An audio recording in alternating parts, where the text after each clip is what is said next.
നല്ല രീതിയും ചീത്ത രീതിയുമുള്ള ഗോവ അതിപ്പോൾ എവിടെയുമുണ്ട്. എന്നാൽ ഗോവയിൽ വന്നിട്ടുണ്ടെങ്കിൽ നല്ല രീതിയിൽ പോകുന്നവർ നല്ല രീതിയിൽ പോകും, ചീത്ത രീതിയിൽ പോകേണ്ടവർക്ക് ചീത്ത രീതിയിലും പോകാം. കല്ലങ്കോട്ട് ബീച്ചിലെ നൈറ്റിൽ കാണുന്ന കാഴ്ചയാണ് ട്ടോ ഈ കാണുന്നത്.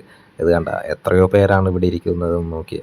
ഇത് പല രീതിയിലുള്ള ആൾക്കാരുണ്ട് കേട്ടോ. നമ്മളുടെ അടുത്ത് പല രീതിയിലുള്ള ആൾക്കാർ വരും, ചീത്ത രീതിയിൽ വരുന്ന ആൾക്കാർ വരും, മയക്കുമരുന്ന് തരുന്ന ആൾക്കാരുണ്ടാവും. അതൊക്കെ നമ്മൾ ശ്രദ്ധിക്കുക കേട്ടോ. മയക്കുമരുന്നും കഞ്ചാവും മദ്യവും എല്ലാം കിട്ടുന്നതാണ് ഗോവ. അതായത് തന്നെ പെണ്ണും എല്ലാനും. ഈ പെണ്ണുങ്ങൾ തന്നെ പല രീതിയിലുള്ള ആൾക്കാരുണ്ട്. അതൊക്കെ നമ്മൾ ശ്രദ്ധിക്കുക. അപ്പോൾ ഇതൊക്കെ ശ്രദ്ധിച്ച് വേണം ഇതേപോലുള്ള സ്ഥലങ്ങളിലൊക്കെ വരാൻ കേട്ടോ. ഇവിടെയുള്ള DJ പാർട്ടി അത് അടിപൊളി തന്നെയാണ് കേട്ടോ. ഒരു പ്രത്യേക രസം തന്നെയാണ് ഈ കല്ലങ്കോട്ട് ബീച്ചിലെ ഈ നൈറ്റ് ലൈഫ്. പിന്നെ ഇവിടെ വന്ന് നമ്മൾ ഭക്ഷണം കഴിക്കുമ്പോൾ ഒരു കാര്യം ശ്രദ്ധിക്കുക കേട്ടോ. മെനു ഒന്ന് നോക്കിയിട്ട് ഭക്ഷണം ഓർഡർ ചെയ്യുക കേട്ടോ. ഭക്ഷണമോ മദ്യമോ എന്ത് വേണമെങ്കിലും. കാരണം നമ്മൾ പുറത്ത് നിന്ന് കഴിച്ച ആ റേറ്റ് ആയിരിക്കില്ല ഈ ബീച്ചിലേക്ക് കയറിയിട്ടുണ്ടെങ്കിൽ.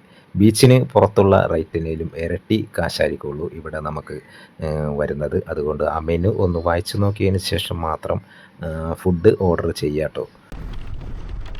ബീച്ച് ടൂറിസം മാത്രമല്ല കേട്ടോ ഇവിടുത്തെ പ്രത്യേകത. പണ്ട് കാലത്ത് നിർമ്മിച്ച കോട്ടകൾ, പോർച്ചുഗീസ് കൾച്ചർ, ചർച്ചുകൾ, ടെമ്പിള് ഇതെല്ലാം ഇവിടുത്തെ പ്രത്യേകത തന്നെയാണ്. ഇതൊക്കെ ആസ്വദിക്കണമെങ്കിൽ 2 വീലർ തന്നെ വേണം കേട്ടോ.